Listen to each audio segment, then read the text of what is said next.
What it do, everybody? It's your boy LG from Where There's Smoke.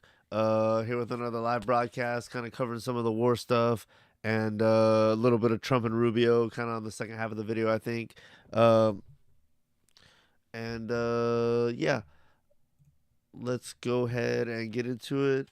I guess I will do a volume check real quick. And then we'll get into it pretty directly. Let's see.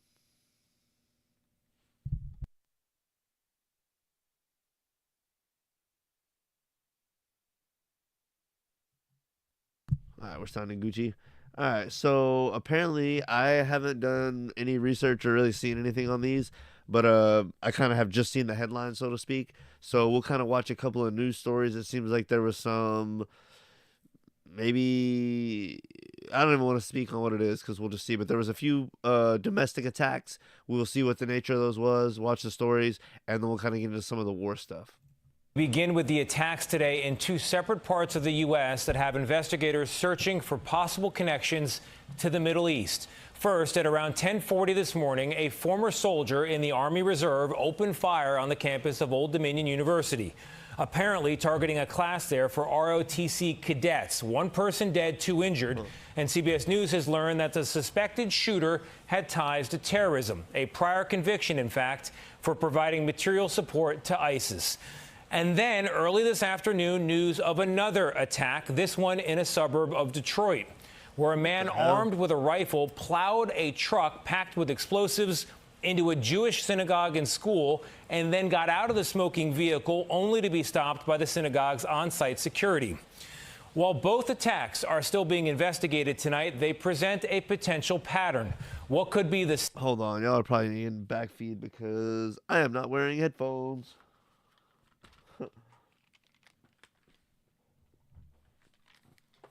Let me strap this shit up real quick. No diddy. Second, That's better. I'm actually curious to see with my phone how that sounded for y'all.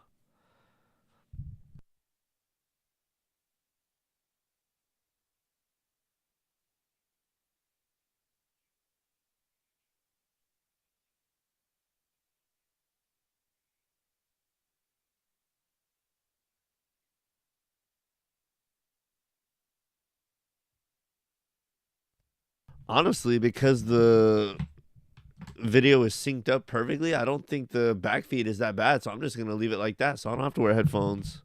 Fuck it. I fuck with that. I should have thought of that sooner. ISIS-inspired plot in the U.S. Oh, but I got to switch it back to the TV for me, dumbass. And the fourth synagogue shooting worldwide in less than a week. Our reporting tonight, starting with CBS News Justice correspondent Scott McFarland. Scott, good evening. Tony, good evening. More than 100 kids attend a school inside that synagogue. They were unhurt and safely escorted out as security repelled the attacker. The attacker was then killed. This happens as they beef up security around synagogues in communities big and small nationwide. Chaos at the Temple Israel Synagogue in West Bloomfield, Michigan, just before 1 p.m. when police were alerted to an active shooter situation. A man armed with a rifle rammed his car through the front doors that houses a preschool and a kindergarten. He breached the building, drove down the hall, and he was engaged by security. One armed security guard was struck by the vehicle, while other guards immediately engaged the suspect in gunfire. I can't tell you what he died of until we get a little further. We haven't actually gone into the car. Black smoke could be seen billowing from the building as dozens of officers arrived at the scene and quickly locked down the area. Frightened parents ran to the school to pick up their children. CBS News has learned emergency responders found explosive materials in the suspect's vehicle. Something ignited in the vehicle. That's a work in progress. We're, through an abundance of caution, clearing the vehicle for IEDs or any explosives. It's still unknown why the synagogue was targeted. Temple Israel calls itself the nation's largest Reform synagogue with 12,000 members. It offers early childhood education and educational programs for families and adults. The FBI had led an active shooter training drill there just 6 weeks ago. The Bureau has been recently issuing a series of bulletins warning of increased targeting and Bro, how come every time they do an active, not every time, but like a lot of times there's a shooter somewhere, it's like within the past month or two, they had just done a drill there.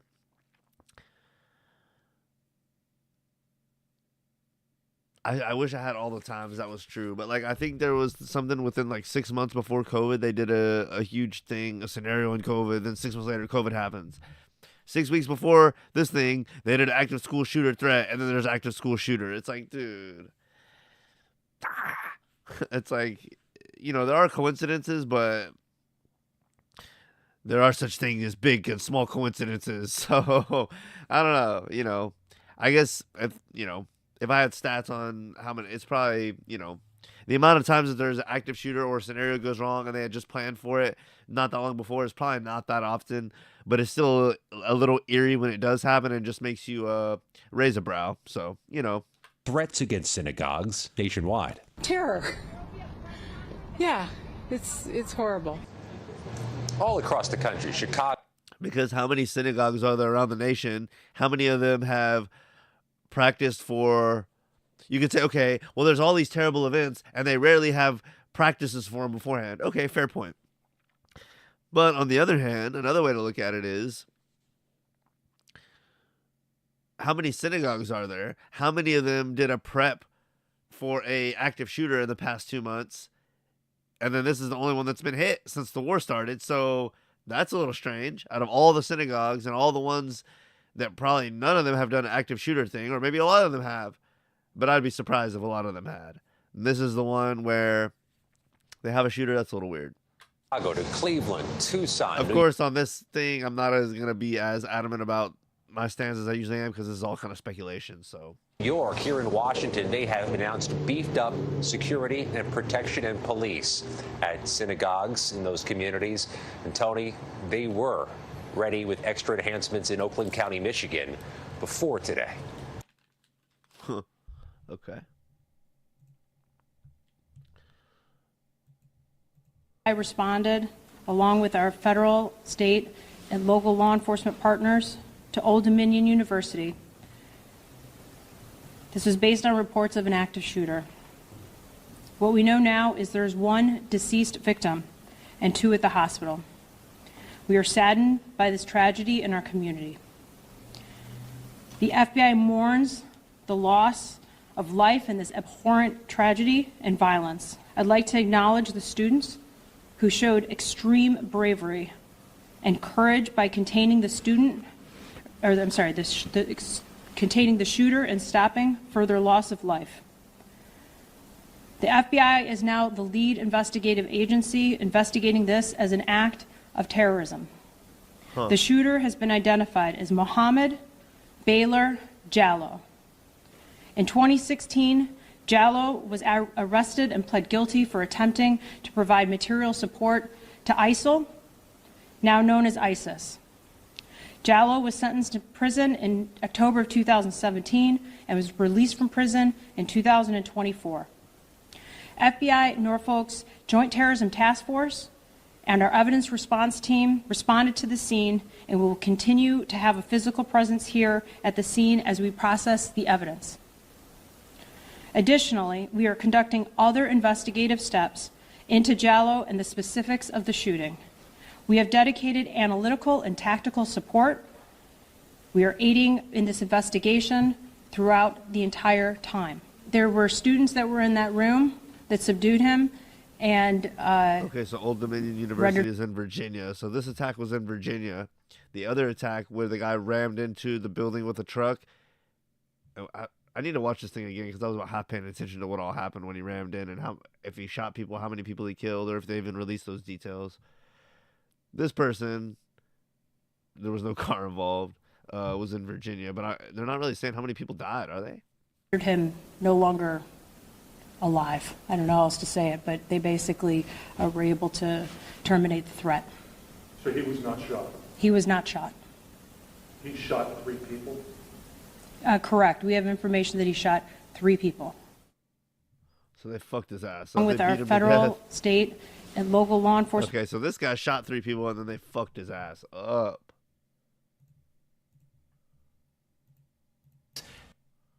To the Middle East. First, at around 10:40 this morning, a former soldier in the Army Reserve opened fire on the campus of Old Dominion University, apparently targeting a class there for ROTC cadets. 1 person dead, 2 injured. So one person is like what's deemed to be like a terrorist attacking like ROTC students, and the other one is like a anti-Israel guy attacking like Jewish people.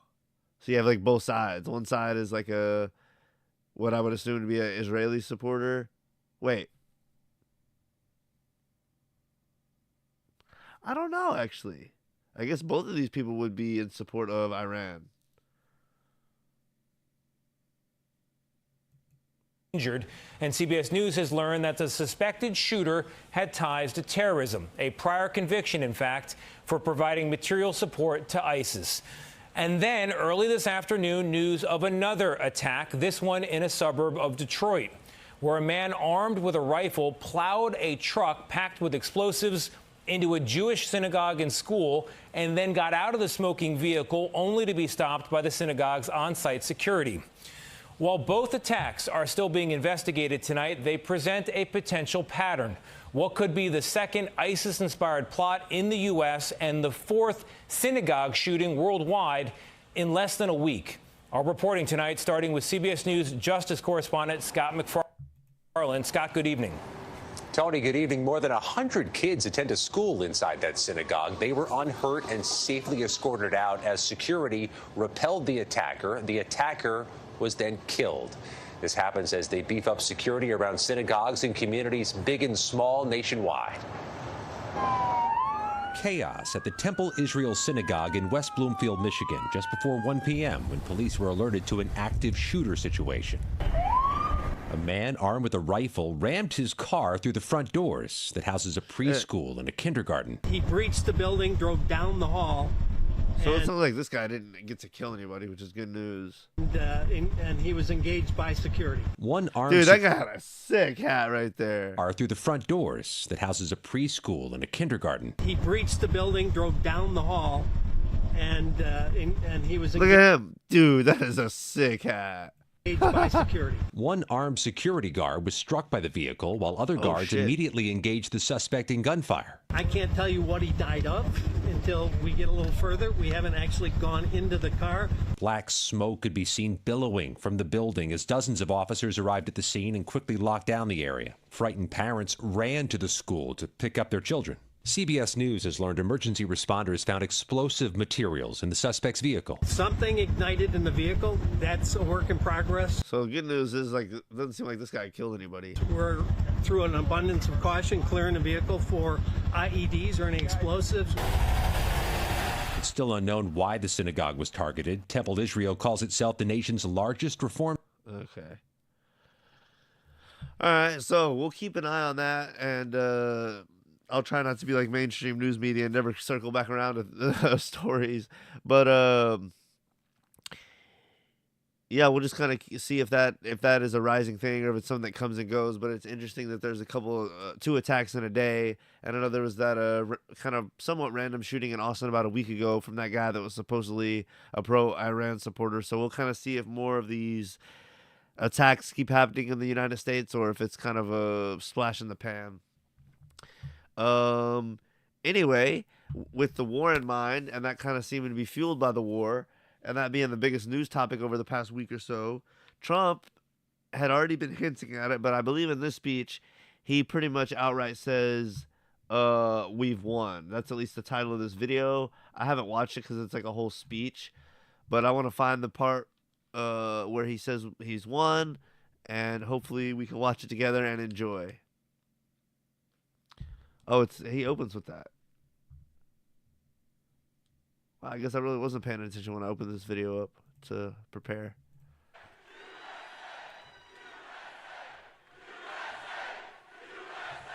Well, thank you very much. Thank you. And a very He's going Jack Nicholson with the purple tie like the Joker.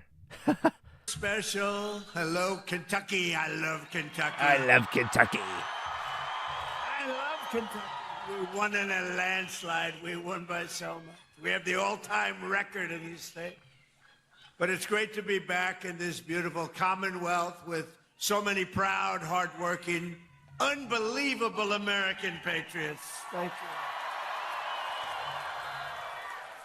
And we're here today with the men and women of a phenomenal company that has been helping Kentucky grow and prosper for 6 incredible decades. In other words, they've been here for a long time. Verst Logistics. Verst Logistics. Good company. Just met a lot of the people that run it. They're good people. They love you. They love you, actually. If they didn't, I wouldn't be here, probably. I don't think I'd be here. God, If they didn't love you, I'd walk off this stage right now. With your help, this family-owned business has risen from a small trucking operation into a juggernaut of warehousing, packaging, one of the big... Wait a minute.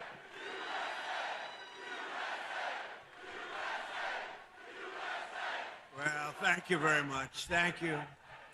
And a very special hello, Kentucky. I love Kentucky. I love Kentucky. We won in a landslide. We won by... Oh, he's talking about he won the election. I want to see what he's won the war.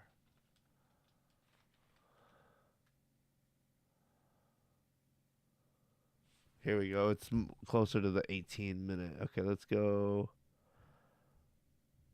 Let's go to like the 15-minute mark. How about that? The Green New Scam or the 2020 rigged election? I would say the 2020. I think the election. I think the election, but what difference? But the main thing is, we said get out and vote. We're going to do it again, and we're going to make it too big to rig, and that's what we did. We got the highest vote in history. We didn't need that big.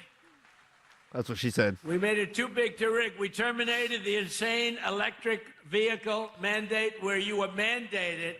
And I like electric cars. I think they're great. I like Elon. I used to love Elon when he was ready to suck my dick for a couple million. But then when he started calling me out on Twitter, that was no good. He wanted to tie me up with Epstein, and I said, screw you, Elon. The electric mandate's back on, buddy. I said, Elon, look, not everybody wants an electric car. And I like him, and it's a great product, everything, but they have to have... What about when Elon said you were on the Epstein files? Do you remember that motherfucker? Do you like him still? The mandate. We ended the mandate. Now you can have gasoline, you can have hybrid, you can have whatever the hell you want, you can have electric. They wanted you to buy an electric car by... You can have straight, you can have gay, you can have transgender, you can have no gender. You can have it anyway when Trump's in charge. 2030. There's only one problem. You can't charge it. You ever see a charger? You're driving down the road, you're running a little low, and they say, electric charging plant 150 miles up the road. That's a bad feeling. And we massively increased production of American oil, natural gas, and clean, beautiful Kentucky coal. Ugh.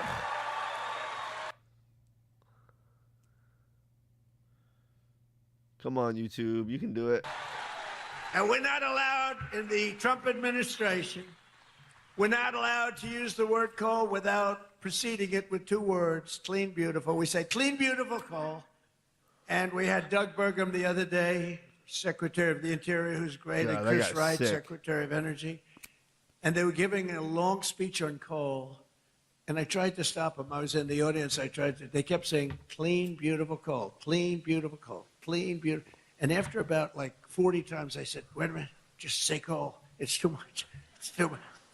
But it's clean, beautiful coal, and it's back, and it's roaring back.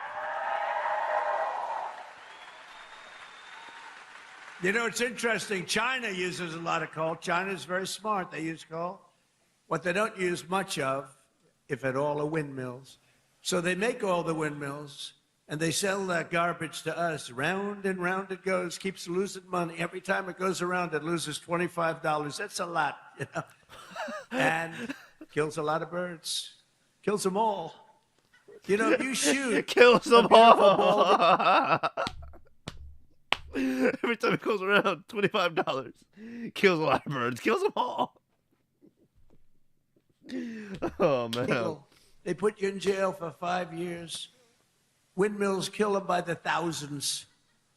Okay, figure that one out. Last year, I took action to save 74 coal power plants from crushing restrictions and regulations that were putting them out of business, that would have forced them to shut down, including 4 plants we saved right here in Kentucky. And some of the people that work at those plants are here with us now. Who gives a fuck? Get to it.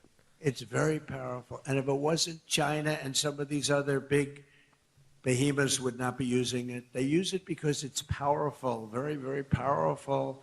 The wind, you know, you're watching television and you want to watch, and your beautiful wife, our First Lady, says, I'm sorry, darling, you can't watch tonight. The wind has gone down and we have... Oh, my God. They store up reserves. But I want to watch works, myself on dumbass. television. Dude, this is gold. I should have almost done a whole video review on this. I want to watch myself debate. He says, I'm sorry, darling, we have absolutely... That's what you would watch on TV if you could watch TV, you cocksucker. I want to watch myself debate. No energy. There's no wind tonight.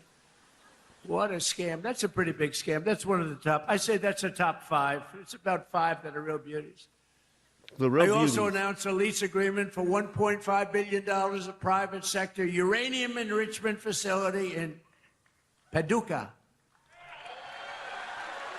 Paducah in Iran with Operation Epic Fury.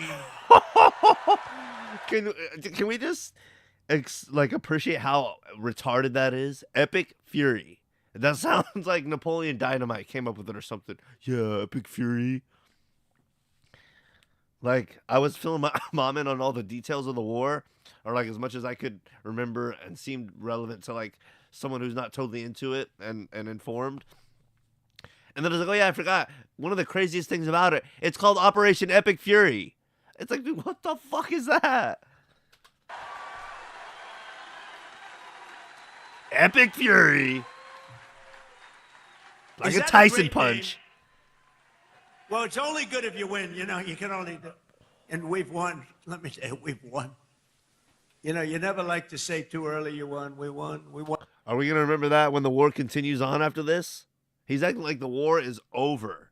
That's something me and my best friend talk about, and people that are really hip to what's going on and really study this shit closely, and people that we listen to basically on the news, that we've the way you trust somebody that reports stuff is they say something, and then if it comes to be true or aligns with what you see as the truth, you start trusting that person as a source. Anyway, people that we trust and that we've seen report true things are saying that this war is not over.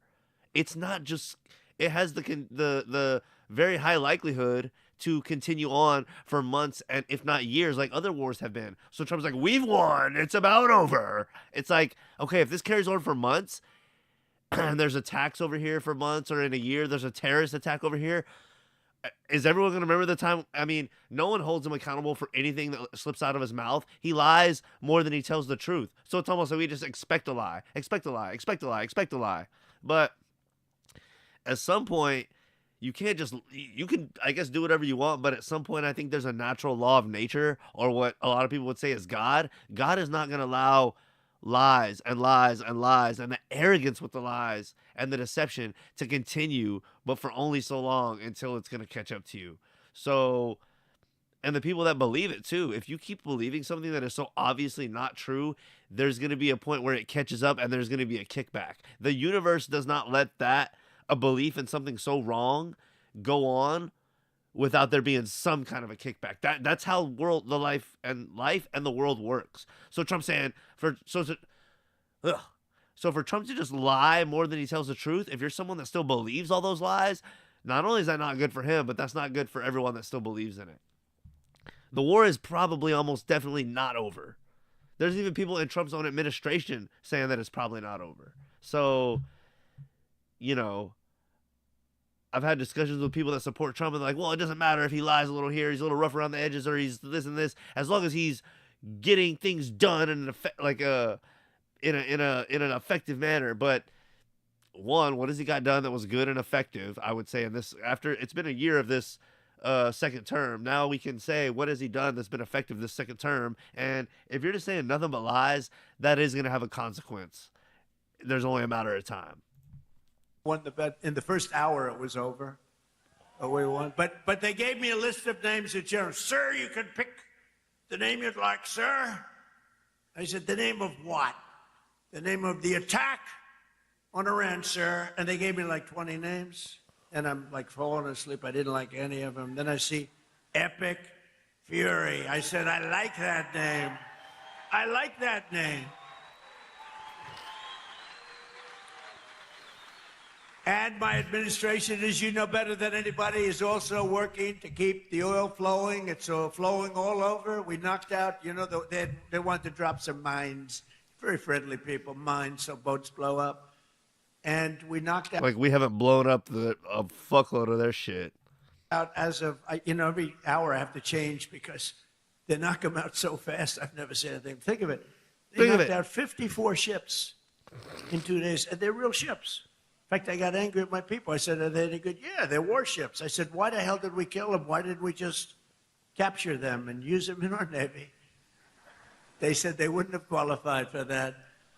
But I got a little upset with my people. I said, why do we have to knock them? And actually, one of my generals said, sir, it's a lot more fun doing it this way. But we knocked out 58 naval ships. We knocked out their Navy, okay? Let's put it that way. So he said the war is over. We won already. Y'all remember that. Just for the future, in case it's not over. Just keep that in mind. Let's watch this video about... Iran's foreign minister is... about Trump's approval rating. Because I've had questions about how many people know what's going on, and more than that, how many people would support it. People seem to either not know what the hell's going on with this war or not supporting it. I don't know anyone who knows, I don't know anyone who supports it. People either, like I said, don't know what's going on or know what's going on and don't support it. So I would assume Trump's approval ratings are plummeting, but let's see. Is adding new fuel to the complex dangers around President Trump's war, the shadow of Russia and its ties to Tehran. Is Russia helping you locate U.S. forces? I just want to be very clear here. Well, I don't have exact military information. As far as I know, we have a very good partnership with Russia. At issue, Russia has been providing intelligence to Iran about the location of U.S. forces, according to 4 sources with knowledge. Today on Meet the Press, Iran's foreign minister reinforced that relationship. Military cooperation between Iran and Russia is not something new. It's not a secret. It has been in the past and is still there and will continue in the future. However, the Trump administration publicly questions Russia's role in this new war. Today, Energy Secretary Chris Wright. Well, there's been rumors of that. We don't know if that's true or not. Certainly, they've gotten a strong message from Iranian. us. President Trump did not acknowledge any message to Moscow and did not raise alarm about Russia aiding Iran. I have had no indication of that whatsoever. If they are, they're not doing a very good job because Iran is not doing too well. President Trump's handling of Iran is drawing concern from a majority of the American public. 54% disapprove, while 41% approve. In new polling from NBC News, the president's overall standing has remained steady since October. His latest job approval at 44%, with 54% saying they disapprove. Kelly is joining us now. And Kelly, the president will remain where you are in South. I guess not much has changed. Everyone already kind of hated him, but I just really thought this would be a chance for maybe the disapproval to rise into the 60 or 70 percentile, because I figured people that had been kind of just ready to leave if anything real crazy happened, I'm falling away, the support's waning, and then they see this all right, I'm done. Maybe not, but that's what I had hoped and maybe what I had thought. So we'll maybe y'all get in the comments and let me know what y'all think. Maybe not you personally, but kind of I want to know like the pulse of you, like at your job, in your community, with your family, anyone that you know that's been a Trump supporter, or do you kind of get a vibe that the support is waning, or do you get a vibe that it's staying the same, or kind of what are your thoughts on that? So just kind of wondering how what the pulse of America is, and what the support for the war is, and also secondary, kind of what the knowledge of the war is. Excuse me. So let's get a little update. And I think I had mentioned this, but maybe not as much or fleshed out as much as I know about it. But the Strait of Hormuz is going to be a big thing in this war from the people that I've been listening to and what I've been hearing. And it's this strait right here. I think I had told a couple of my family members in conversations wrongly that it was around this part of Africa. That's wrong. It's right over here. Okay, right by Dubai and by the UAE, or UAE. It's where, according to experts, not me, many people I've listened to, 20% of the world's oil goes through. I was using my mouse, but I don't know if the cursor's showing up on the screen. I don't think it is. But right here, where Dubai is, this right in the center of the screen here is where 20% of the world's oil apparently goes through that strait. So you see it's right below Iran, and they've pretty much it's been contested between the U.S. and them. And you know, I should have had more videos lined up and stuff, but if you've looked into the war at all, you've probably seen Trump talk about it, how they needed. That's what he said when they're laying mines. In that video we watched, it's like, they're laying mines, they're not nice. That's where they're laying mines, because they want to try to disrupt oil tankers and commercial ships from getting through there. So that's one of the most heavily contested parts of the war right now. And yeah, just thought I'd fill you in on that, and that's kind of my knowledge of it. And that's why gas jumped up over the past week a lot of places over here, because that put a strain on the worldwide oil supply. So, and that's kind of Iran's big thing, where they can kind of push back and like put a hurting in all our pockets and make us aware of the war and make us kind of maybe against it in a way if it's going to hurt our economics and not be, and also lead to a lot of violence. We can say, hey, this is a double negative, and why would we want to do this type of thing? So that's kind of what I know about that, and that's kind of one of the major plots of the war. So let's listen to this update, and people that know more about it than me, and then I'll give my take, as always. A cargo ship from Thailand is struck by a projectile in the Strait of Hormuz. This all happened. And like a day or two ago, Trump said, like, it's all good. Like, go through the strait. You can go. We'll protect you if you go. Like, they better not even think about attacking anyone, because if they do, we'll unleash 20 times what we've done so far.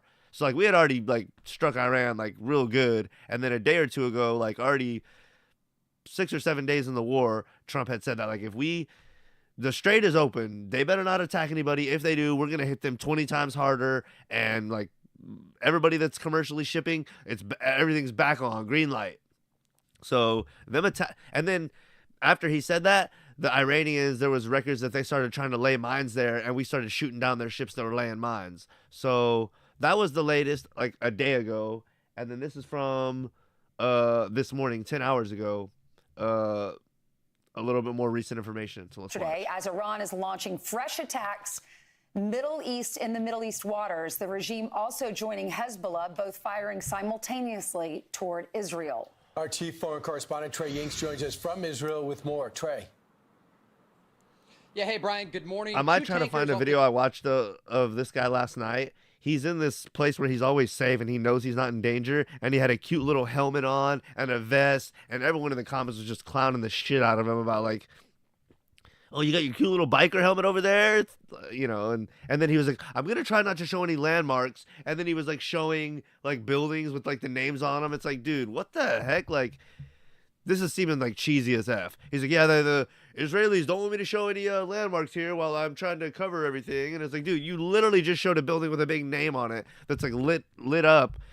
I don't know what that is, but anyone that's from over there in the Middle East, they know what the fuck that building is. So, like, I'm not going to show any landmarks. And then he has the little cheesy helmet. It's like, man, I might have to try to find that video after this, but let's watch this and see what the update is. Coast of Iraq and the Persian Gulf were hit by the Iranians overnight. Y'all let me know what the volume's like. I turned up in OBS the volume on my mic and the volume of like just the browser, like the overall system volume of like the videos we'll watch. So let me know if the volume's better for y'all overall, and just what y'all think of that. Appreciate it. Some dramatic video showing these tankers on fire as the crews were reportedly evacuated with one person killed.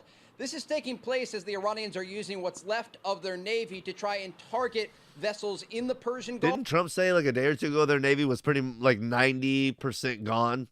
It's like, dude, if they're 90% gone, as soon as one of those boats pop out, you should just be like beaming them down. This should like never happen. Especially when you told commercial people, yeah, it's good to go. I almost want to find a video of him saying the strait is good. It's like, dude, like...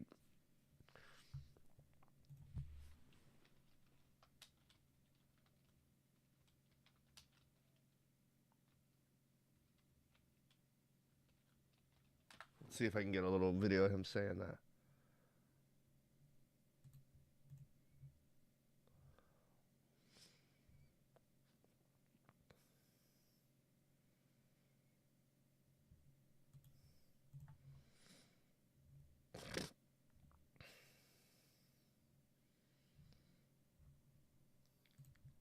Let's pull up the warning that I was talking about here. Hopefully.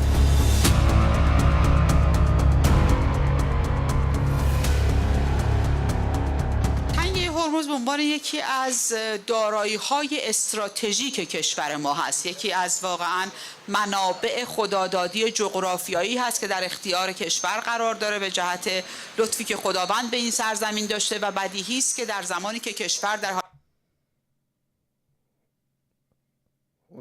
on keeping energy and oil flowing to the world, and I will not allow a terrorist regime to hold the world hostage and attempt to stop the globe's oil supply, and if Iran does anything to do that, they'll get hit at a much, much harder level. That was 3 days ago that he said that. All right, well, we've won. So he's saying if they do anything, they're going to get hit at a much harder level.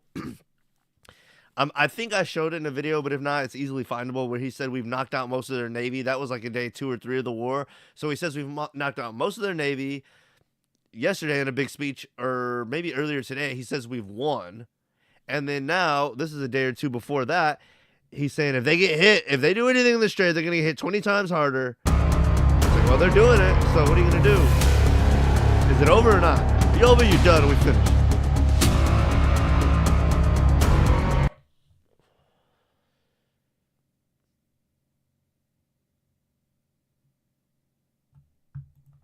Alright, let's see. The global energy crisis may be deepening, but for India, a major breakthrough has just emerged in one of the world's most dangerous maritime flashpoints. Reports suggest that after intense diplomatic talks, Iran has allowed India-flagged oil tankers to safely pass through the strategically critical Strait of Hormuz. The breakthrough followed after discussions between India's external affairs. This video is 20 hours old. Minister S. Jaishankar and Iran's foreign minister Abbas Araghchi, and the impact was immediate. 2 Indian tankers, the Pushpak and the Parimal, are now reported to be sailing safely through the narrow but vital waterway. At a time when vessels from the United States, Europe, and Israel continue to face restrictions, the move offers a critical relief for New Delhi.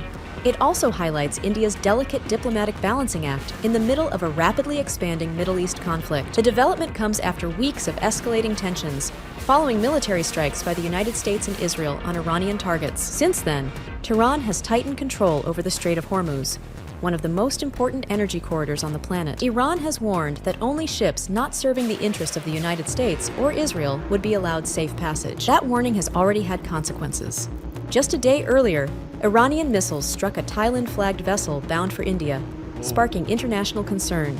New Delhi condemned the attack, stressing that strikes on civilian ships and crew members must be avoided. But despite the tensions, at least one vessel has already managed to navigate the route safely. A Liberian-flagged tanker carrying Saudi crude, captained by an Indian, recently cleared the strait and docked at the port of Mumbai. It became the first India-bound ship to successfully transit the route since maritime traffic in the region began collapsing after the outbreak of hostilities. To understand why this matters, you have to look at the sheer scale of what passes through the Strait of Hormuz every day. More than 20 million barrels of crude oil move through this narrow channel, separating Iran from... I'm pretty sure this video was made with like AI audio or whatever, but I was watching like a news It was like a local news station, I think, like one of the ones we were watching earlier that was covering one of those shootings or something. It might have been one of the ones we watch here together.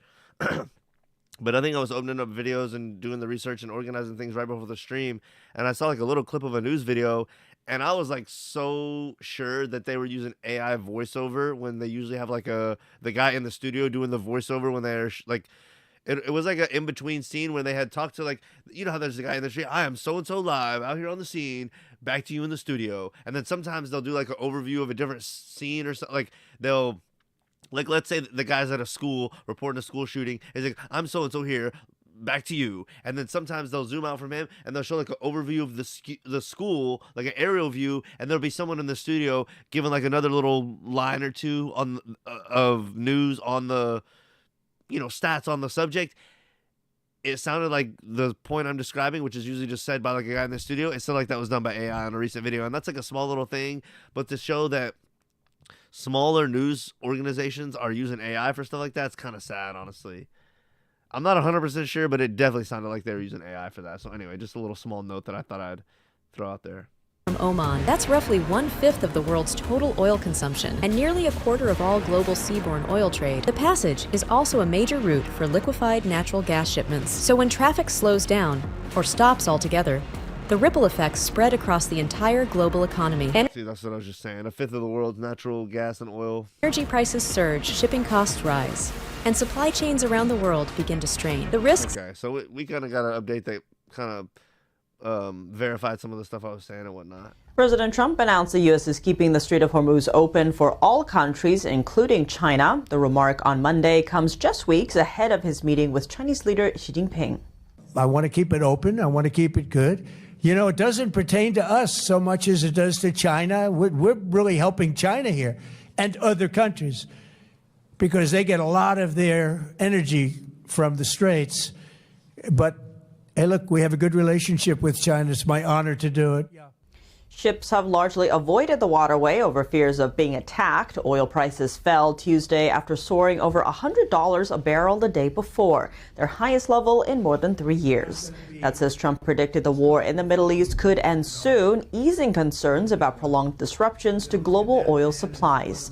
Trump also fired a serious warning to Iran if they decide to block the flow of oil. And I will not allow a terrorist regime to hold the world hostage and attempt to stop the globe's oil supply. And if Iran does anything to do that, they'll get hit at a much, much harder level. I will take out those targets that were easy and that I mentioned just before. We'll take them out so quickly, they'll never be able to recover, ever.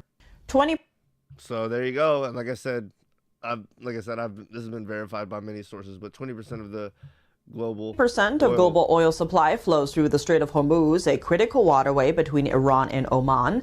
Through the strait, ships transport oil and gas. All right, I'll get it. But Trump said he's going to strike them harder. So here we go. That was a couple days ago that he said that. And here we have 10 hours ago. Boom. And put pressure as this war continues. We know that CENTCOM is going after many of the vessels that the Iranians have left in their navy, but they're still able to get off some of these attacks. Also further south in Oman, the Iranians used a drone to hit an oil storage facility. This is the largest in their country. Flames rising from that storage facility just yesterday. Again, the Iranians going after many of these locations, but President Trump speaking out about the oil markets, saying this. And my administration, as you know better than anybody, is also working to keep the oil flowing. It's flowing all over. We knocked out, you know, they want to drop some mines. Very friendly people, mines, so boats blow up.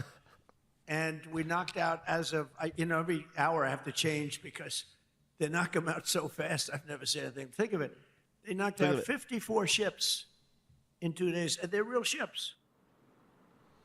With a focus on the Persian Gulf, we're also looking at the situation in Lebanon, where overnight the Iran-backed Lebanese militant group launched more than 100 rockets into northern Israel. An IDF official telling Fox News this was the largest attack by Hezbollah since the war began. The Israelis immediately responded with a series of airstrikes, not just around the Dakhla neighborhood of southern Beirut, but also Hezbollah launching positions across Lebanon. This taking place as a top spokesperson for the Israeli military said this.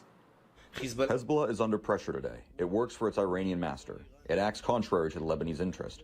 It not only does not defend Lebanon, it harms Lebanon. We see the statements of Lebanon's government leaders. It harms the state of Lebanon. We have some video of those strikes the Israelis conducted in the minutes after that rocket barrage that targeted northern Israel, injuring at least 2 people. You can see in these videos here, they are launching extensive airstrikes across Lebanon, not just in Beirut. What was interesting, guys, overnight is that this rocket fire came from very close to the Israeli border, an area where there were Israeli ground troops just a few months ago. And so this is an indication that Hezbollah has been able to push some of their terrorists further south of the Litani River and launch more attacks against Israel. We expect intense airstrikes to target Beirut in the hours ahead. As the Israelis say today, they are targeting positions in Iran and also Lebanon. Guys? Thank you, Trey. Yeah, thanks so much. Doesn't seem like it's cooling down or that it's over. Just to show you, the Lebanese army's got to do something. They can't be everywhere. I'm talking about the Israelis. Meanwhile, Trey, stay with us because I just want to give everyone at home a sense of who this paramilitary security force is. Dressed in plain clothes, oftentimes on motorcycle. They're called the Basij. Oftentimes on motorcycle? What the fuck? Paramilitary group has headquarters, we think, roughly based here. The red marks are the places that we've actually attacked. And this is what I think is directly related to Prime Minister Netanyahu, Israelis too, coming out and saying, get ready to take back your country. You can't do it when you have this police force amongst you who are sitting there with force and with guns who are going to shoot you if you protest. They're the ones who pile up the bodies in the streets of people when they want to just have a say in their government and they're upset they can't get any water or their currency is worthless. Who's the head of the Basij? Operation Epic Fury. Intense airstrikes against the capital of Tehran, taking out the command centers that they used to order the crackdown on protesters. And we expect the degrading of this part of the organization to continue in the days ahead because the Israelis and the Americans want to create the conditions for the Iranian people, if they want to go to the streets in the days or weeks ahead, that they can do so. And they will have less security forces there. They will have a weakened structure that would allow them to demonstrate against the regime that we know has simply replaced the former supreme leader with his son, Mujtaba Khamenei. This is a man who actually has very close ties to the Basij forces.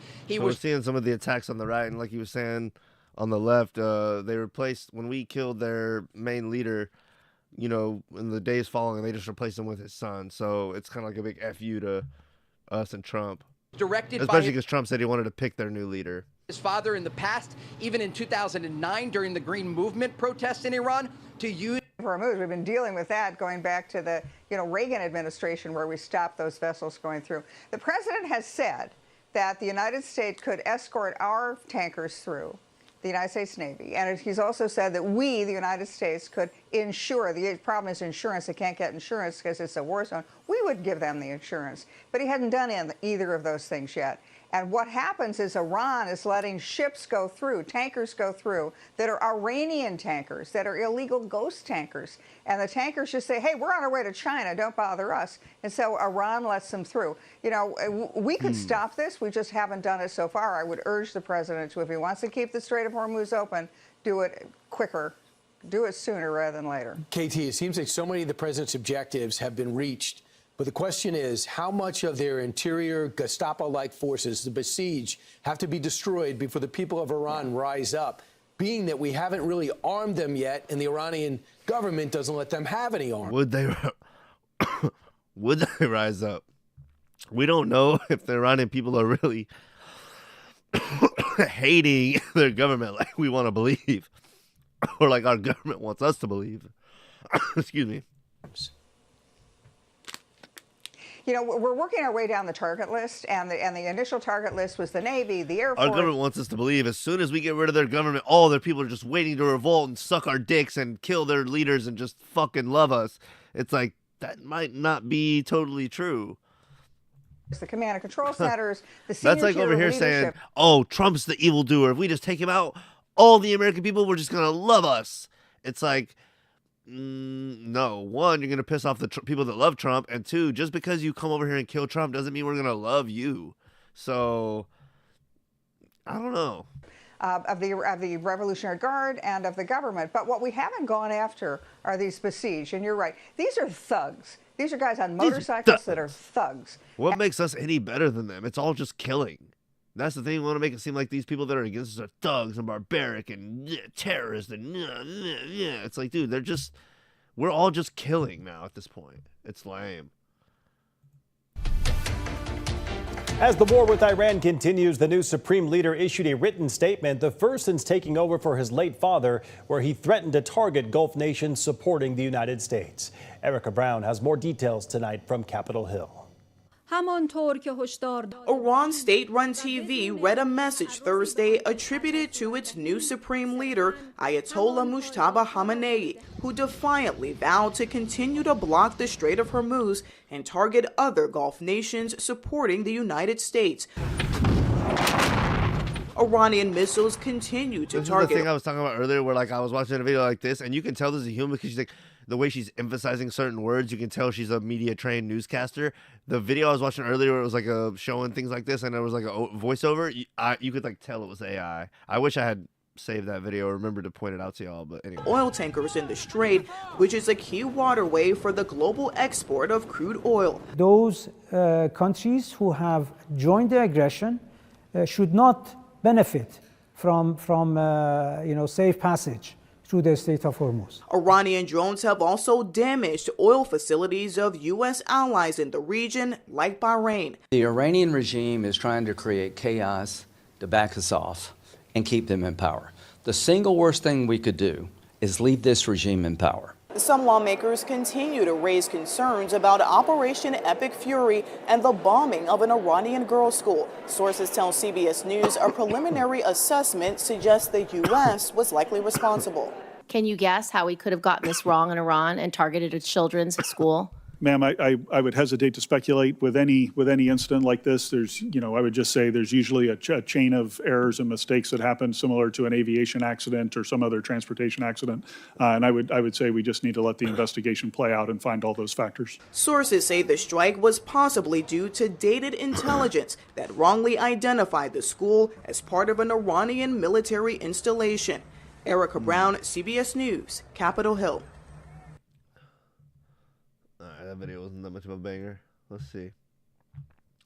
Strategically, we're losing. This is someone that usually has some pretty good info, Myron, especially about geopolitics. So I kind of want to see what they are saying.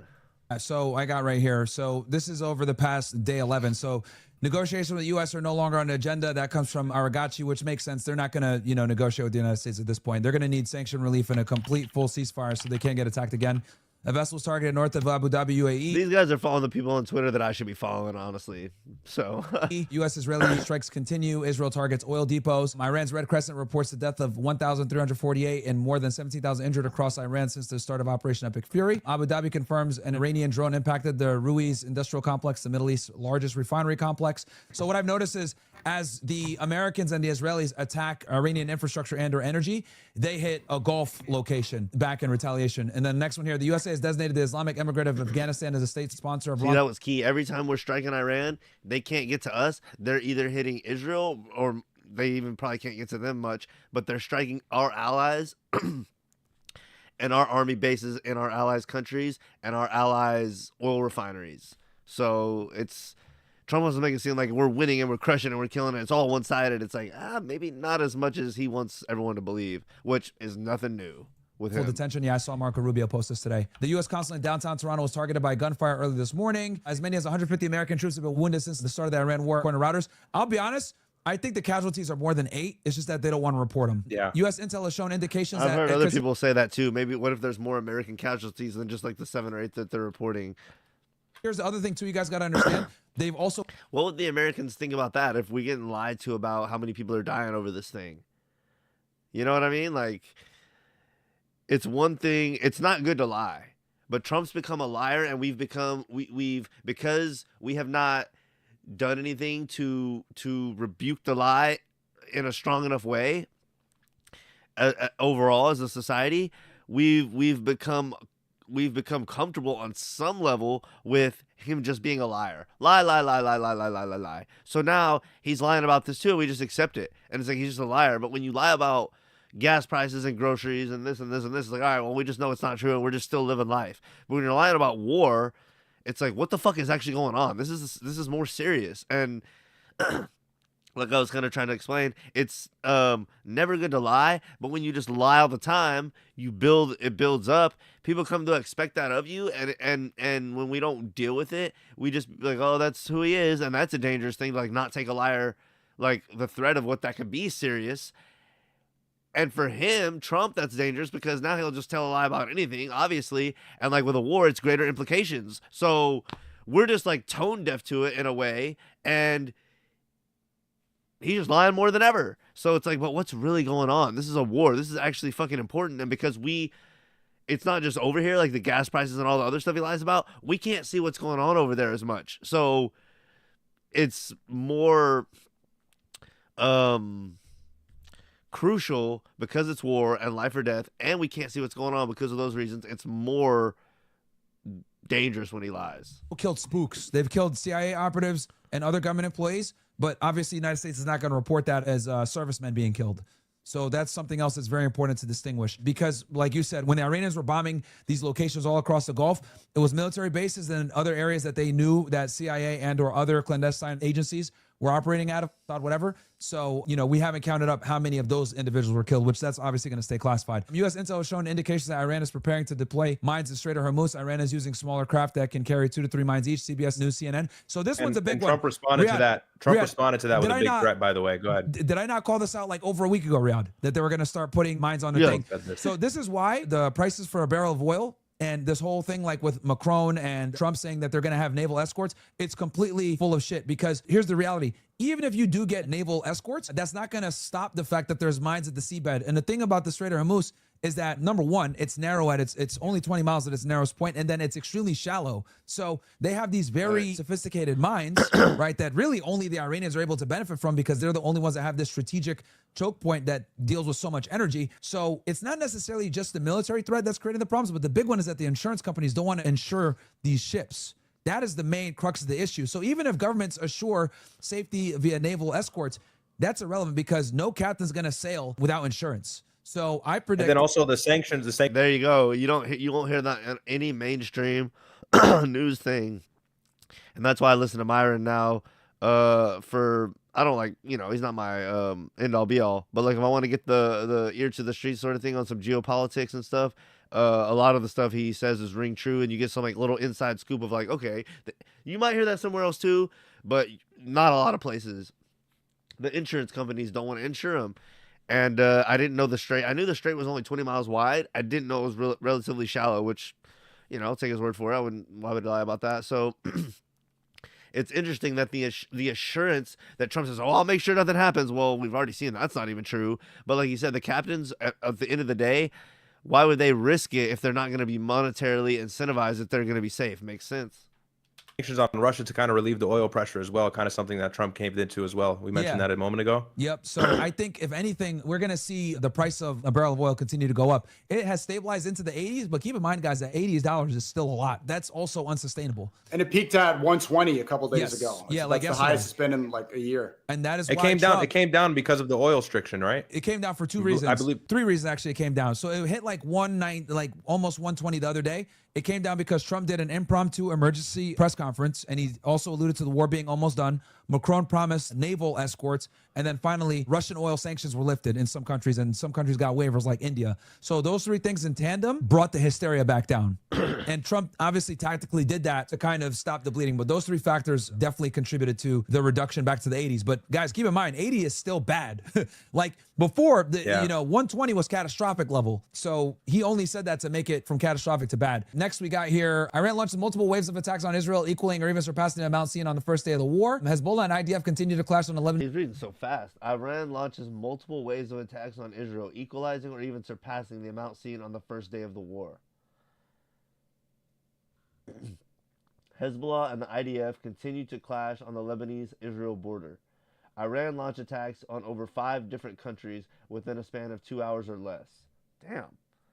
See, we only are getting a drop of how much this is really, they're getting it on in the news. Even though they're covering it every day, some days might not be as busy, but some days it's like boom, boom, boom, boom, shit's going on. And because it's not over here and we have things going on in our lives, we don't know. We're thinking like, okay, what did we shoot, 1 or 2 missiles? Like, no, there's stuff going on every day.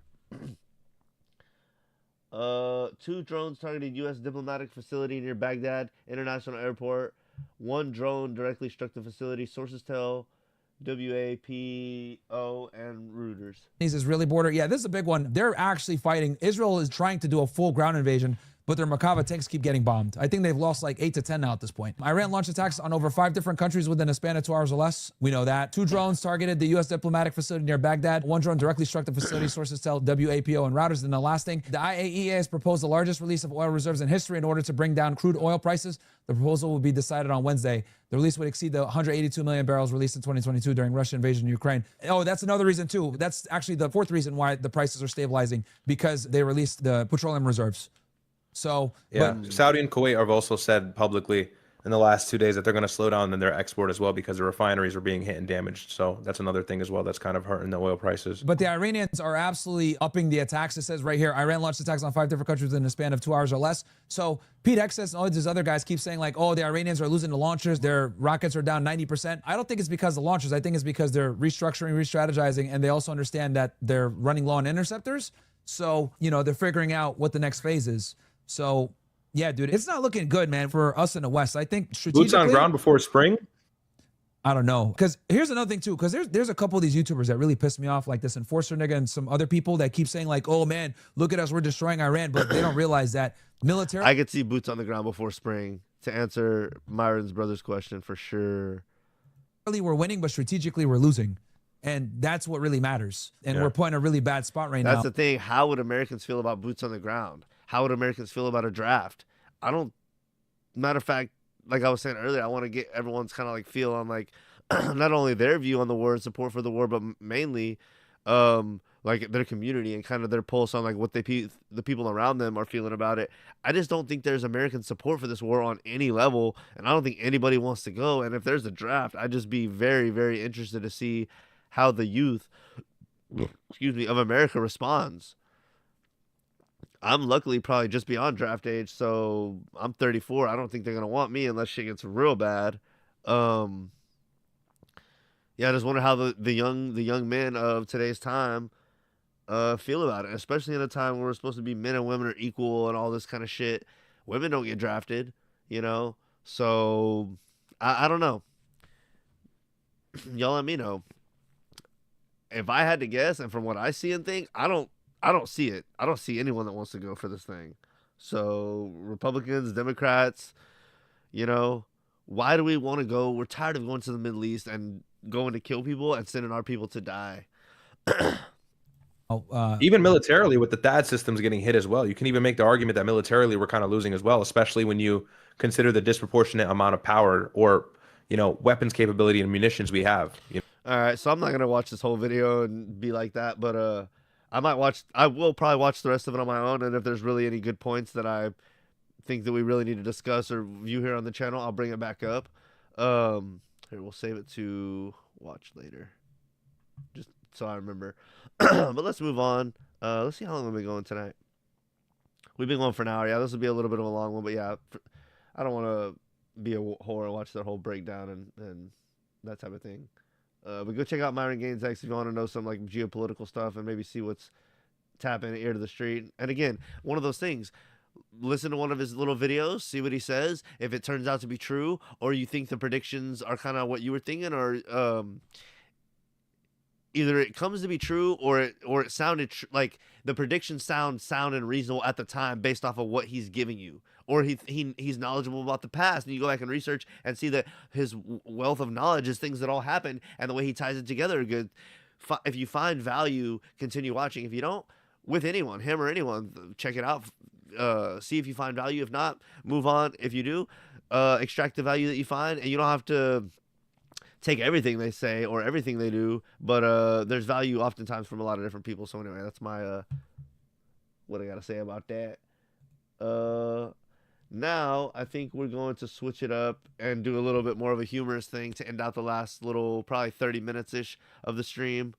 I want to just cover Trump and Rubio and how they're a real tight duo now and they're loving each other and rah rah rah, but I just want to cover how that not always was the case, wasn't always the case, and just goes to show how politics are, how it's cutthroat, how two people can be adversaries, and you know, when it comes to the right time, when the money's right, when it's right for their career and for them to move up and become more successful and famous, they'll put aside what seem to be real big moral qualms that they had and real big stances like, oh, he does this, I'll never be with him. He's morally, I could never stand with him.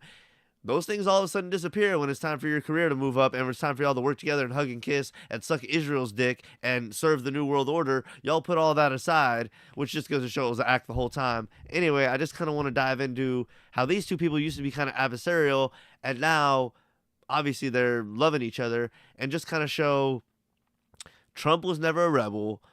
He's had this whole spiel about how I'm a rebel, I'm an outsider, I'm not part of politics, I'm going to come in here and change it up. No, you're fucking not. You're a cocksucker just like the rest of them. And that's about it. Yeah. So I'm going to get a drink. Give me about 30 seconds and we'll get into that. I got a couple of videos that will laugh it up with that. And then to end off the podcast, if you stay with me till the end, or if you happen to catch the rebroadcast, I have an absolute banger to end off the podcast. Hopefully I don't forget. It's actually 5 years old, but I just found out about it yesterday. This is a top, it's a top fiver, hands down, to end off the podcast. I'm not overhyping this. We will end it off with something good. So I'm going to go grab a drink. We probably got about 30 minutes left on the stream, and we're going to end off with a bang. So I'll be right back, and yeah.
For history's purposes. Iran will immediately use the money that it's receiving in sanctions relief to begin to build up its conventional capabilities. It will establish the most dominant military power in the region outside of the United States, but they will target us. They'll also continue to build long-range missiles capable of reaching the United States. And then at some point in the near future, when the time is right, they will build a nuclear weapon. And they will do so because at that point they will know that they have become immune. And then they become an established nuclear weapons power. History will condemn us for not doing what needed to be done at this critical moment in the world's history.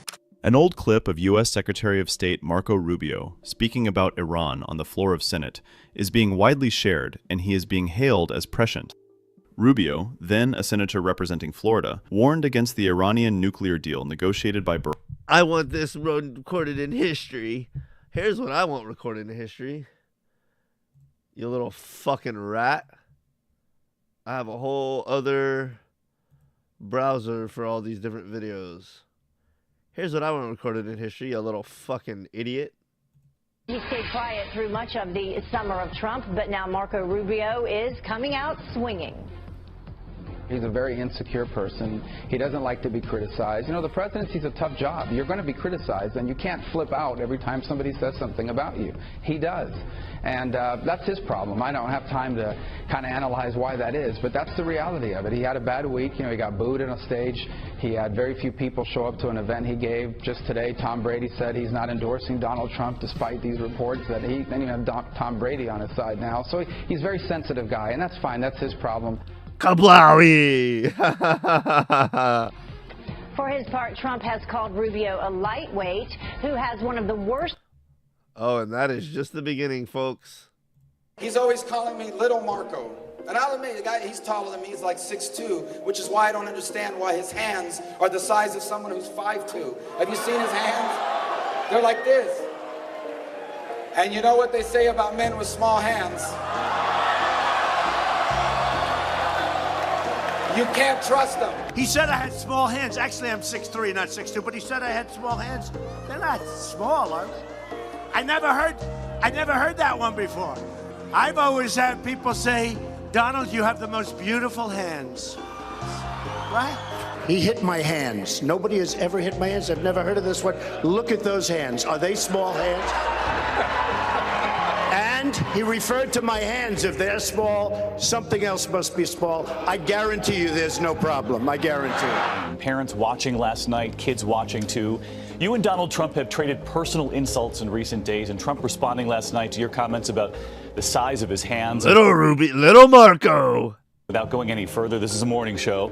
You have young children. Do you regret where this has gone? Look, I regret the way the campaign has become, absolutely, because Donald Trump for the last year has made it one of the most vulgar spectacles in American political history. So when little Marco spews his crap about the size of my hands, which are big, the size of my hand, those hands can hit a golf ball 285 yards. Right? Those are good, strong. So what do I do? For the rest of my life, I have the curse that I have little hands. So these two, back in the 2016 time when Trump was running the first time, hated each other. Isn't that curious? If he builds the wall the way he built Trump Towers, he'll be using illegal immigrant labor to do it. The second... Look at Trump. He's so hurt. Kablowie. And like the lady in the audience, woo! Oh, this is gold. If he builds the wall the way he built Trump Towers, he'll be using illegal immigrant labor to do it. The second... So cute. Such a cute soundbite. But here's a guy that buys a house for $179,000. He sells it to a lobbyist who's probably here for $380,000, and then legislation is passed. You tell me about this guy. This is what we're going to have as president. president. Here's the guy that inherited $200 million. If he hadn't inherited $200 million, you know where Donald Trump would be right now? Selling watches in Manhattan. I have to say, Senator he lied Cruz. this time. He lied. 100%. 100%. Senator You lied about the Polish workers. Yeah. You lied to the 38 students of Trump years ago. University. 38 years ago. Oh, he lied 38 years ago. All right, I guess there's a statute of limitation on lies. Let's get the beginning of that one more time. If he builds the wall the way he built Trump Towers, he'll be using illegal immigrant labor to do it. The second...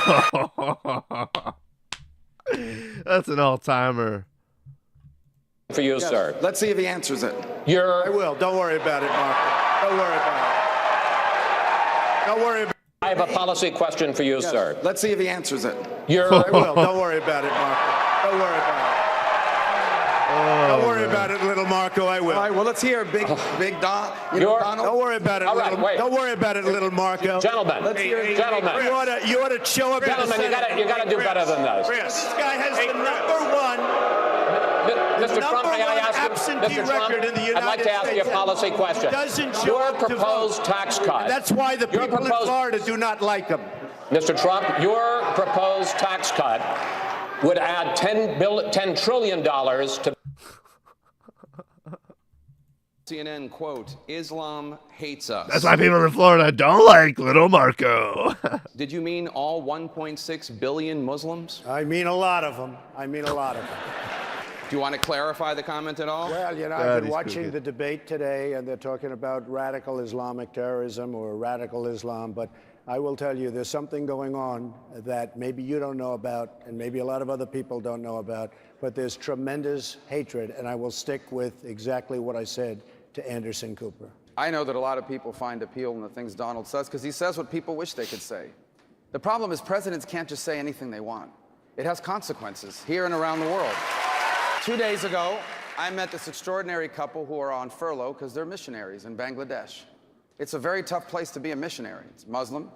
And their safety and security very much relies upon friendly Muslims that live alongside them, that may not convert but protect them and certainly look out for them. And their mission field really are Muslims that are looking to convert to Christianity as well. And they tell me that today they have a very hostile environment in which to operate in because the news is coming out that in America, leading political figures are saying that America doesn't like Muslims. So this has a real impact. There is no doubt that radical Islam is a danger in the world. Anyone out there that has the uniform of the United States on and is willing to die for this country is someone that loves America, no matter what their religious background may be. You can say what you want, and you can be politically correct if you want. I don't want to be so politically correct. I like to solve problems. We have a serious, serious problem of hate. I'm not interested in being politically correct. I'm not interested in being politically correct. I'm interested in being correct.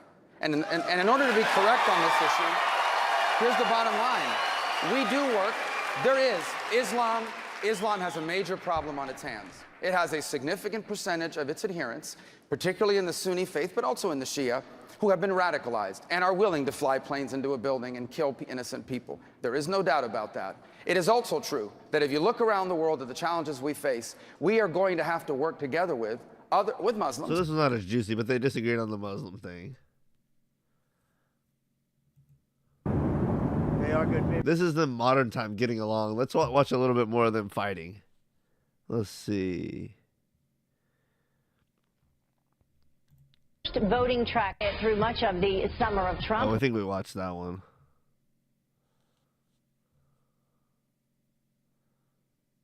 You want to have a little fun? All right. What does Donald Trump do when things go wrong? He takes to Twitter. I have them right here. Let's read some. You'll have fun. All right, number one.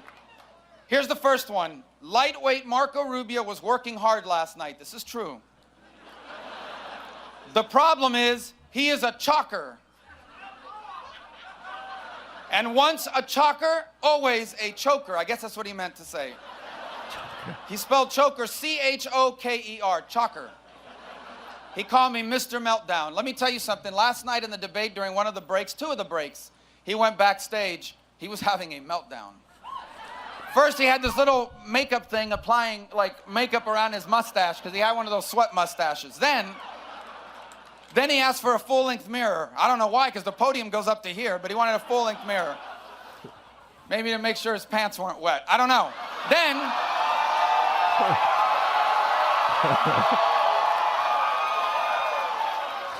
Then I see him pacing back and forth, and then he's huddled in the corner talking to somebody. He's like waving his arms up and down, and the person's trying to calm him down. So, anyway. But I'm a chalker. All right. Next tweet. Leet-weight chalker Marco Rubio looks like a little boy on stage, not presidential material. He meant to say lightweight, but he spelled it L-E-I-G-H-T, so he got that wrong. Looks like a little boy on stage. It's not that I look like a little boy. I wouldn't even be the youngest president, but he would be the oldest president ever elected, and it's like an 8-year term, so you start to worry. All right. Last one. Wow, every poll said I won the debate last night. No, this was him about himself, okay? Great honer. I think he meant to say great honor. I don't know how he got that wrong because the E and the O were nowhere near each other on the keyboard. Great honer. All right. So, here's what that's what I'm thinking. So how does this guy, not in one tweet, 3 tweets, misspell words so badly? And I only reached 2 conclusions. Number one, that's how they spell those words at the Wharton School of Business, where he went. Or number 2, just like Trump Tower, he must have hired a foreign worker to do his own tweets. Ooh! All right.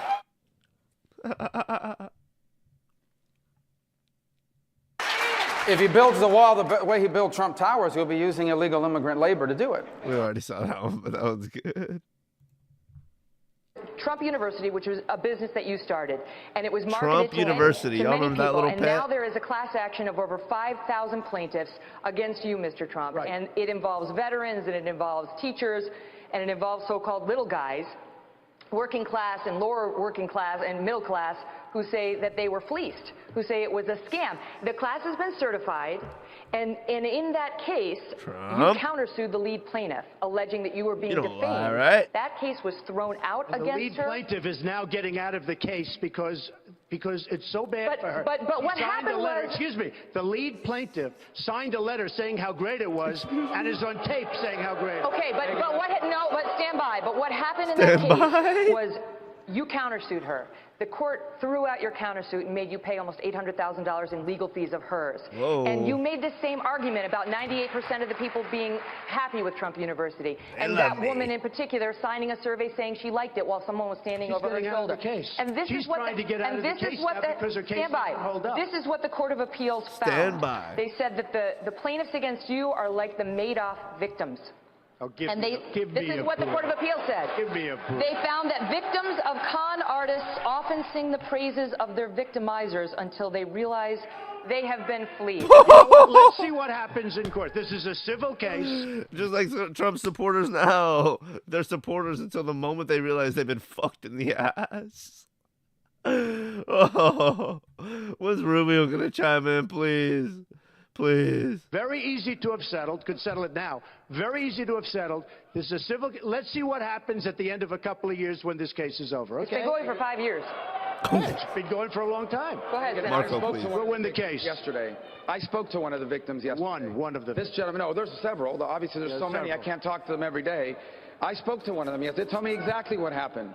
They signed up for this course because they believe Mr. Trump was this fantastic businessman, that Donald's going to teach them all the tricks of the trade. They signed up. They paid $15,000 for this course. They were asked for additional money for this course. If they really wanted the real secrets of success, they had to pay even more money, and so they did. And you know what they got in these courses? Stuff you can pull off of Zillow. When they finally realized what a scam it was, they asked for their money back, and you refused to give them their money back. I gave many why don't people you their tonight, money back. Then why don't you tonight say you're going to give the money back? Let me to just everybody see. who wants Okay, the money? Senator Rubio, let him answer. Why doesn't he make that pledge right now? Let him answer. Dang, if Donald Trump is such a lying con artist and little Marco, then why would they ever work together like they are here?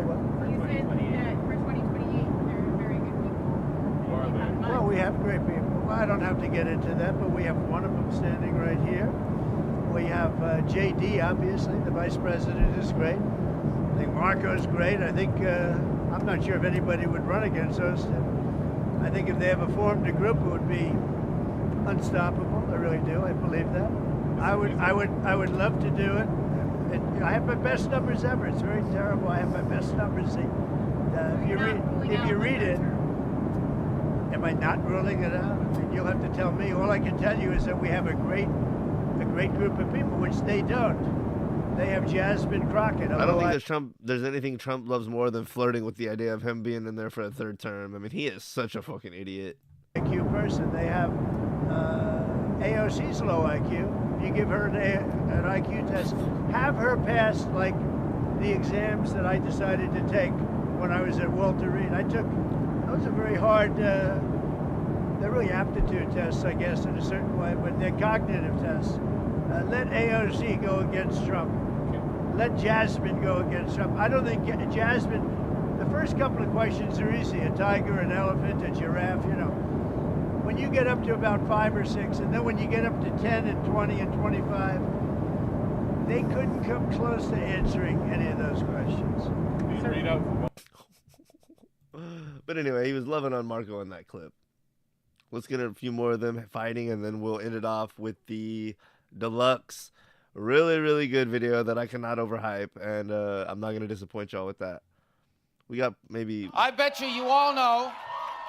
You all have friends. You all have friends that are thinking about voting for Donald Trump. Friends, do not let friends vote for con artists. Oh, whoa. It's Donald Trump's a con artist? Wait a minute. Why would you ever work with him then, Marco? I bet you all know. You all have... Y'all are normal people out there? Y'all have friends, right? Friends don't let friends vote for Donald Trump, who's a con artist. Friends, you all have friends that are thinking about voting for Donald Trump. Friends, do not let friends vote for con artists.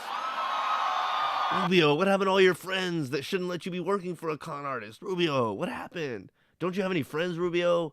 Rubio. About winning or losing. It's about the idea that the party of Reagan and the conservative movement can fall into the hands of someone who's a con man. A con man? Again, Trump's a con artist? No, Rubio. Florida Senator Marco Rubio is with us now from Houston. Senator, good morning. Good morning. Did someone hit the panic button last night? Well, I don't know what you're talking about. I can just tell you that a con artist is about to take over the Republican Party and the conservative movement, and we have to put a stop to it. And part of it is, look at the report you guys just did. Donald Trump last night had no answers on the issue of health care, and if you listen to that report that just led into this, the media is pumping him up as some sort of unstoppable force. I'm going to skip through these because I have several. I think we pretty much got the gist of it. I know you've heard these comments from Donald Trump. Governor Perry says these comments disqualify Trump to be commander-in-chief. Do you agree? I do agree. This is not just an insult to John McCain, who clearly is a war hero and a great man, but it's an insult to all POWs, to all men and women who have served us in uniform, who have been captured in battle. And this somehow makes the assumption, or he's saying, that somehow if you're captured in battle, you're less worthy of honors than someone who isn't. It's not just absurd, it's offensive, it's ridiculous, and I do think it is a disqualifier as commander-in-chief. Now, some Democrats, including Hillary Clinton, have criticized you and your fellow Republican. Yeah, why would you shame someone for just being a warrior that got captured, and then Trump is a draft dodger himself? It's just, that's, whatever. I have my own opinions about all that, but that's definitely hypocritical of him. So I have a few more, but y'all get the picture. They hated each other. They were going at it. They were calling each other every name in the book. And now they love each other. Let's end this off with a bang. What's this chick's name again?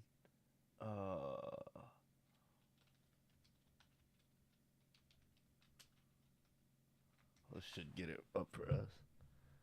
Oh, yeah. Now this, let me look up who this lady is, what her title is. Okay, it's Trump's faith advisor, Paula White.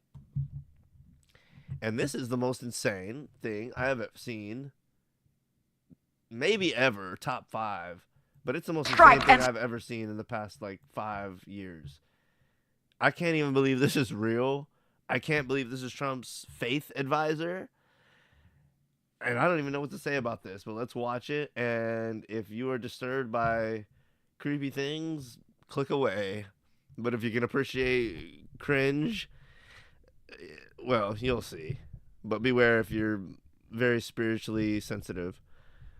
And if you can enjoy retarded stuff like I can, enjoy. And this will be the finale for tonight's episode. Strike and strike and strike and strike and strike and strike and strike and strike and strike and strike until you have victory. For every enemy that is aligned against you, let there be that we would strike the ground, for you will give us victory, God. I hear a sound of abundance of rain. I hear a sound of victory. I hear a sound of shouting and singing. I hear a sound of victory. I hear a sound of an abundance of rain. I hear a sound of victory. I hear a sound of an abundance of rain. I hear a sound of victory. The Lord says it is done. The Lord says it is done.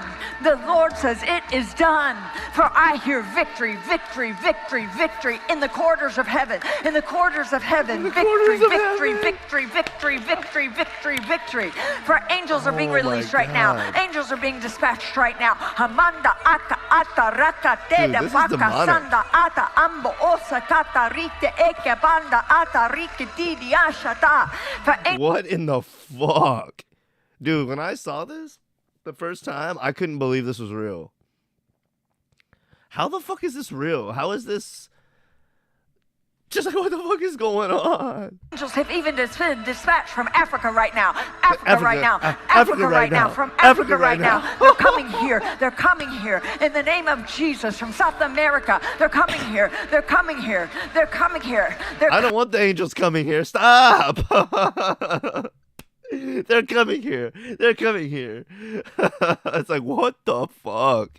I don't want the angels coming. Coming here from Africa, from South America, angelic forces, angelic reinforcement, angelic reinforcement, angelic reinforcement. Pika hata anda ata. I almost have to mock her or else it's creepy. If you just watch it without mocking, it's like, this is creepy as hell. What does it say behind her? City of Destiny or City of Destruction? Probably City of Destiny. But dude, this, like, is this not the most crazy, unhinged thing you've ever seen? For I hear the sound of victory. I hear the sound of victory. I hear the sound of victory. I believe spiritual people call that speaking in tongues, and that is not something that if you're a positive person, that's not something you fuck with. So it's like, what the fuck, dude?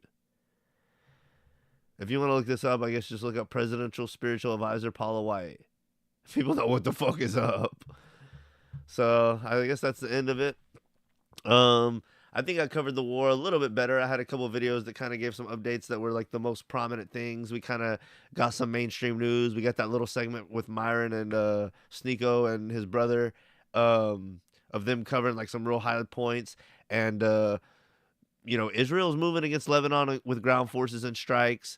And Iran is still striking multiple countries. They're still trying to lock down the Strait of Hormuz. That's the most highly contested thing also, or one of the most highly contested things. So the war is not over, even though Trump's saying it is.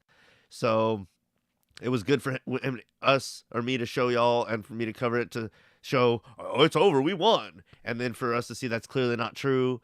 And I think this was I just felt more organized for this episode. So hopefully it's shown through. And y'all let me know what y'all think. Let me know what y'all think of this crazy lady, and let me know what y'all think of the war overall, what your kind of community vibe is, and I'm trying to think if we covered anything else. But, as always, y'all can comment on anything we covered in the video, and I appreciate y'all for tuning in, or whoever catches the live stream, and, y'all let me know if you noticed any difference with that tonight. I had raised up my mic audio, and I also raised up my overall system audio, which is basically like the videos we watch together.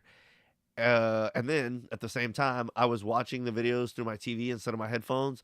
So I'll go back and look at that too, see if there was an echo or if it was any noticeable difference. But that's a nice little thing that I'm surprised I had not thought of. But when I have guests over and stuff, I no longer have to worry about having everyone on headphones if we can just all watch it on the TV. So anyway, something behind the scenes that'll help me that y'all really don't care about. But if you're a nerd or, like little shit like that, might be interesting to you. So I appreciate y'all. And hope to see y'all soon. That'll be based on when I'm not lazy and get back on here. But as always, appreciate y'all.